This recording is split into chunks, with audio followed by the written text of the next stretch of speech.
Hakika ilikuwa ni simanzi na vilio wakati mwili wa Hamza ambaye inatuhumiwa aliuawa na mwanaye wa kumzaa aitwaye Hossam, ambaye pia katika tukio hilo alituhumiwa pia kumwona baba yake mdogo aitwaye Ali. Mwanahabari wetu Richard Bukosi alikuwepo kwenye shughuli hiyo ya mazishi. Wakati mili hiyo ikitolewa nyumbani hapo, mamia ya waombolezaji waliofurika walijawa na simanzi, huku vilio na huzuni vikitawala. Mili ya ndugu hao wawili baada ya kutolewa nyumbani hapo ilipelekwa kuswaliwa kwenye msikiti wa Kidile uliopo Mwananyamala na kisha kwenda kuzikwa kwenye makaburi ya Ndugumbi katika jiji la Dar es Salaam. Habari hii imeletwa na mwanahabari wetu Richard Bukosi.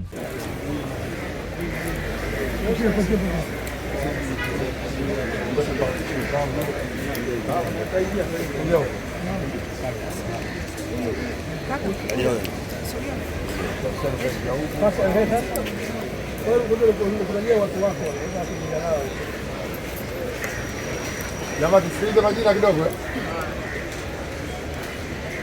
Suleimani Malibiche. Kasogea Malibiche. Suleimani Malibiche. Wapi? Pitia huku, huku. Yote sawa. Aliyefuata Hamisi na Solo. Ili kuwa mwanafamilia bora wa Global TV, usisahau kusubscribe, like, kushare na kucomment. Baada ya kusubscribe, bonyeza alama ya kengele ili kupata taarifa kwa kila video inayopanda Global TV Online.